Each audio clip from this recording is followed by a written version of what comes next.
দামের ব্যাপারে open challenge সাগর electronics, Debnath হসপিটালের কাছে, বাসুদেবপুর, আরামবাগ। যাচাই করুন আজই। শিবম মার্বেল অ্যান্ড গ্রানাইট, ঐতিহ্য আর আধুনিকতার মেলবন্ধন, এখন গড়বাড়ি, আরামবাগে। ফোন 9475179586। বন্যা পরিস্থিতি খতিয়ে দেখতে খানাকুল সংলগ্ন এলাকায় এলেন নওশাদ সিদ্দিকী। তিনি বিভিন্ন এলাকায় বন্যা বিধ্বস্ত এলাকায় যান, সাধারণ মানুষের সাথে কথা বলেন, বন্যা পরিস্থিতি খতিয়ে দেখেন। পাশাপাশি তিনি রাজ্য সরকারের কাছে দাবি করেন অবিলম্বে খানাকুলে মাস্টার প্ল্যান করতে হবে, না হলে এই সমস্যা কোনোদিন সমাধান হবে না। দেখুন তিনি বিস্তারিত আর কি বললেন। এখন তো যে এর পরিমাণটা যেভাবে ছিল, প্রায় 7 ফুট 8 ফুট হাইট ছিল, এখানে আমি দাঁড়িয়ে আছি 7 ফুট 8 ফুট হাইট দিয়ে গিয়েছে।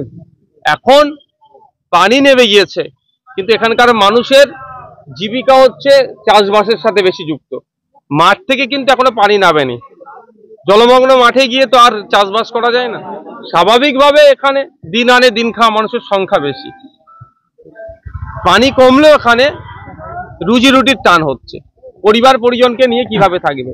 আজ থেকে 1 সপ্তাহ আগে যখন এই ঘটনা ঘটছিল, আমরা কিন্তু একটা আমাদের পার্টির পক্ষ থেকে অফিসিয়াল স্টেটমেন্ট দিয়েছিলাম যে এটার সমাধানের পন্থা আমাদের খুঁজে বার করতে হবে, স্থায়ী সমাধানের। কারণ খানাকুলের অল্প বৃষ্টি হলেও নাকি শুনি ডুবে যায়। এটা আজ থেকে কত নয়, আমার দাদুর আমল থেকে এটা শুনে আসছে, আর যারা এখানে আছেন তাদের দাদুরাও এই সাফার করছে। এটাকে তোকে কাটিয়ে উঠতে হবে। শুধু বছরে বন্যা হবে, কেউ ত্রাণ নিয়ে এসে দেবে, এটা সমাধান নয়। যেমন বিভিন্ন কান্দি মাস্টার প্ল্যান হয়েছে, আপনার ঘাটাল মাস্টার প্ল্যানের কথা আমরা শুনেছি। আমাদের আগামী দিনের দাবি আজ থেকে যে আগামী দিনে এবং স্বল্প সময়ের মধ্যে খানাকুল মাস্টার প্ল্যান করতে হবে। যে মাস্টার প্ল্যানে আমি কোনো নির্দিষ্ট পার্টিকে বলছি না, আমি আমার সরকারকে বলছি। পশ্চিমবাংলা সরকার মাস্টার প্ল্যান তৈরি করে কেন্দ্র সরকারের কাছে পাঠাবে। দাদা কদিন আগে লেট মি ফিনিশ, আমি বলতে দিন। কারণ হচ্ছে এই কে ডিবিসি নাকি পানি ছেড়ে দিচ্ছে, মাইথন ব্যারেজ পানি ছেড়ে দিচ্ছে, এ তো হচ্ছে, এ তো একটা লড়াই আমাদের চলছে। মিডিয়াতে যে যাকে পাচ্ছে বলছে, কিন্তু দিনের শেষে যারা ক্ষতিগ্রস্ত হচ্ছে সেটার কথা আমাদের ভাবতে হবে। তাই ভাবার এই ক্ষতিগ্রস্ত আগামী দিনে না হয় তার জন্যই হচ্ছে, এর থেকে বাঁচার উপক্রম হচ্ছে মাস্টার প্ল্যান করতে হবে। যে এখানকার যে ওই ফ্রি বছরে একটু বৃষ্টি হলেই যে ডুবে যাচ্ছে তার হাত থেকে রক্ষা করার জন্য, তার জন্য আছে ব্যবস্থা। আমরা অনেক সময় দেখছি কি বলছে, বাঁধ ভেঙে গিয়ে গ্রামে পানি ঢুকে যাচ্ছে। তো বাঁধটা কেন ভাঙছে? স্বাভাবিকভাবে বাঁধগুলো প্রায় 50 বছর 60 বছরের তৈরি মাটির বাঁধের জন্য। এখন আর মাটির বাঁধ নয়, এখন কংক্রিটের বাঁধের কথা হচ্ছে। তো আমরা যদি এখানে কংক্রিটের বাঁধ নির্মাণ করতে পারি এবং যথেষ্ট উঁচু করে এবং ড্রেনেজ করতে পারি নদীতে, তাহলে কি নদীতে পানির পরিমাণ লোডিং ক্যাপাসিটিটা বেশি হবে, এখানে পানি ঢুকবে না। Arambagh steel and wooden furniture, নিজস্ব কারখানায় তৈরি যাবতীয় ফার্নিচারের অভিনব সম্ভার। ঠিকানা দেবনাথ নার্সিংহোমের পাশেই, বাসুদেবপুর, আরামবাগ। অধিকারী কদিন আগে এসেছেন, এসে বলছেন 26 সালে যদি সরকারে বসে তাহলে আর বন্যা হবে না। দেখুন ব্যাপারটা হচ্ছে আপনাদের ব্যাপারটা হচ্ছে ক্ষমতার মসনদে বসলেই বন্যা আটকে দেবে। যদি কেউ এই চিন্তা ভাবনা নিয়ে চলে, তাকে ধিক্কার নিন্দা জানাবে এই বক্তব্যকে। আমরা বিরোধী শাসক বলে কথা নয়, খানাকুলের মানুষেরও আমি একজন, আমার সহমর্মিতা থাকবে ক্ষমতায় থাকলেও, আর অপোজিশনে বসলেও খানাকুলের মানুষের জন্য সহমর্মিতা রাখতে হবে। যদি ক্ষমতায় আসার পরে যে তিনি অ্যাপ্লাই করবেন বলছেন যে বন্যা রোধের জন্য, এখন কেন আমাদের রাজ্য সরকারকে তিনি প্রস্তাবটা দিচ্ছেন না? এখন উনি আমাদের রাজ্য সরকারকে প্রস্তাবটা দিন, বন্যা রোধের জন্য কি কি করতে হবে। যদি রাজ্য সরকার সেই প্রস্তাবকে না মানে, খানাকুলের মানুষ সোচ্চার হবে। সেই ফর্মুলাটা এখন বাতলে দিক না, ও ক্ষমতায় আসলে ফর্মুলা বলবেন, না হলে বলবেন না। এই রাজনীতি করতে আমরা চাই না। তবে এখানে দাঁড়িয়ে একটা কথাই বলবো, এই মুহূর্তে দাঁড়িয়ে রাজ্য সরকারের উচিত হবে পর্যাপ্ত পরিমাণে ত্রাণের ব্যবস্থা করা। কাজ দিতে পারবে না এই মুহূর্তে, আমিও মানছি 100 দিনের কাজ নিয়ে যা ঘটনা হয়েছে না হয়েছে সে বিতর্কে আমি যাব না। কিন্তু এখানকার যারা কৃষিজ কাজ করে জীবনযাপন করে, তারা মাঠে ঘাটে যেতে পারছে না।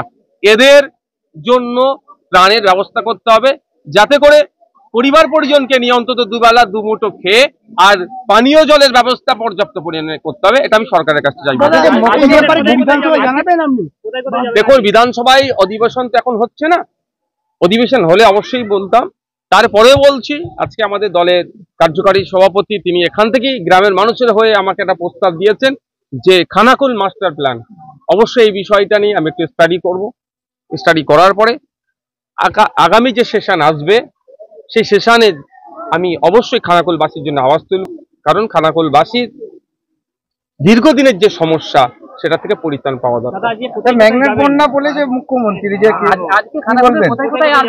দেখুন, আমি খানাকুলের কোথায় যাবো আমার যেখানকার লোকাল যারা নেতৃত্ব আছে তারা বলতে পারবেন, কারণ আমি সব জায়গায় সেই অর্থে জানি না। গ্রামের মধ্যে, এত গ্রামের মধ্যে জীবনে প্রথম আসলাম, তবে যত আসছিলাম তত দিকে এখানে ডাউন হচ্ছিল। মোটামুটি আরো বেশ কিছু এলাকা, হ্যাঁ আরো বেশ কিছু এলাকায় যাবো। তবে আমি এখানে এসে যেটা বলছি, যে ত্রাণ আমি নিয়ে এসেছি এটা পর্যাপ্ত নয়, এটা কিছুই নয়। দাদা মুখ্যমন্ত্রী বলেছেন যে এটা পরিকল্পিতভাবে কেন্দ্রীয় এটা বন্যাটা করিয়েছে। এই পয়েন্টটা দারুণ একটা কোশ্চেন আপনারা রেজ করেছেন। আমি আপনাদের বলি, ভারতবর্ষের সংবিধান আছে, সেই সংবিধানের 131 নম্বর ধারায় উল্লেখ আছে, রাজ্য যদি সংঘাত হয়, রাজ্যের সাথে যদি কেন্দ্রের সংঘাত হয়, তা নিরসন করার জন্য 131 নম্বর ধারা তুলে সুপ্রিম কোর্টে যেতে পারে। এবার ব্যাপারটা বলুন, আপনি আমাকে প্রতিদিন পিটাচ্ছেন, আমি রাস্তায় বলে বেড়াচ্ছি আমাকে পিটাচ্ছে, আমাকে পিটাচ্ছে, আমাকে পিটাচ্ছে। পিটানোর হাত থেকে, মারের হাত থেকে বাঁচতে গেলে কি করতে হবে? লোকাল থানাতে গিয়ে একটা জিডি করতে হবে, এফআইআর করতে হবে। ঠিক একইভাবে বারবার যদি পানি ছেড়ে আমাদের খানাকুলবাসীকে, আমাদের রাজ্যবাসীকে, আমাদের পাঁশকুড়ার মানুষকে যদি ডুবিয়ে দেয় অন্য রাজ্য বা ডিবিসি, এটা তো অন্যায় হচ্ছে। তাহলে অন্যায় থেকে সমাধান, পরিত্রাণ পাওয়ার জায়গা কি হবে? অন্যায় থেকে পরিত্রাণ পাওয়ার জায়গা হবে ওই সংবিধানের 131 নম্বর ধারাকে উল্লেখ করে সরকারের বিরুদ্ধে মামলা করা, ডিবিসির বিরুদ্ধে মামলা করা, কেন্দ্র সরকারের বিরুদ্ধে মামলা করা। কারণটা হচ্ছে নাকি রাজ্য সরকার বলছেন আমাদেরকে পানি দিয়ে তারা অবৈধভাবে পানি, মানে অনিয়মিত পানি ছেড়ে আমাদেরকে ডুবিয়ে দিচ্ছে। তাহলে রাজ্যের যিনি সর্বোচ্চ কর্তা আমাদের এখন সরকারের প্রধান, তার কাজ হবে ম্যানমেড যেমন বলছেন, আমি ওই শব্দকে তার বলতে বারণ করব না, কারণ ওর তার ব্যক্তি স্বাধীনতা, আমি বাক স্বাধীনতা হস্তক্ষেপ করব না।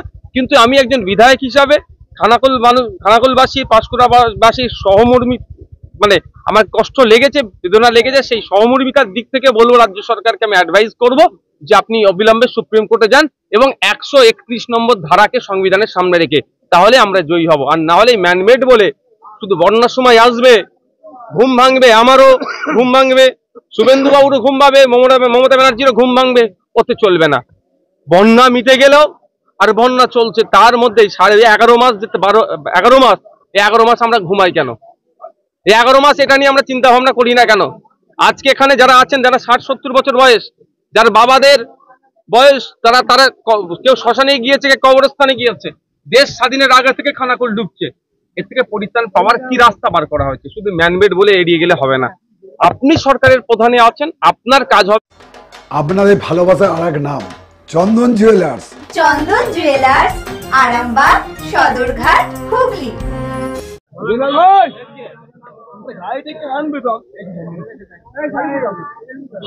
হ্যালো,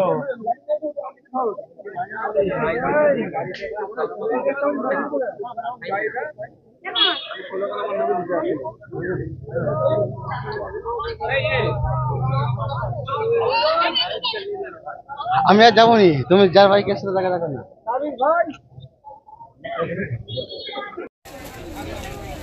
তো বলতে আজ তো প্রথম আসছি আমরা, এবারে বেচাকেনা কেমন ভাবে বা আমরা যদি উপকৃত হতে পারি তবে পানীয়কে উপকৃত হতে পারবো। কেমন সারা পাচ্ছ? সারা এখন পর্যন্ত দেখছি এরকম যে লোকজন আসছে, আরও এখানকার গ্রামবাসীরা বলছে যে সন্ধ্যা পর্যন্ত হাঁটতো, আমরা ঠিক থাকো বেচাকেনা হবে। আপনারা কোথা থেকে আসছেন? আমরা মায়ের থেকে আসছি। আপনার নাম? আমার নাম বিপিন। মালতী মাতা হাইস্কিং মিল আপনাদের জন্য নিয়ে এসেছে সম্পূর্ণ ঘরোয়া পদ্ধতিতে চাতালে শুকিয়ে তৈরি কৃষ্ণভোগ মিনিকেট, ডহর, বাঁশকাঠি, মহারাজা জিরাকাঠি ও দুধেশ্বরীর মতো উন্নত কোয়ালিটির চাল। এই সমস্ত চাল পাইকারি মূল্যে পেতে অবশ্যই আসুন ভালো গুণমানের চাউলের একমাত্র বিশ্বস্ত প্রতিষ্ঠান মালতী মাতা হাইস্কিং মিলে। প্রোপাইটার পবন নন্দী ও জীবন নন্দী। ঠিকানা সুপারা, চাদুর, আরামবাগ, হুগলি। বিবাহে বাধা, দাম্পত্য কলহ, ব্যবসা বাধা, চাকরির সমস্যা, বিদ্যায় বাধা, প্রেমে ব্যর্থ, সাংসারিক অশান্তি, মাঙ্গলিক দোষ, কালসর্প দোষ সহ যে কোনো সমস্যার সহজ ও গ্যারান্টি সহ সমাধান পেতে আসুন শ্রী অজয় শাস্ত্রীর কাছে। প্রতি ইংরেজি মাসের প্রথম ও তৃতীয় শনিবার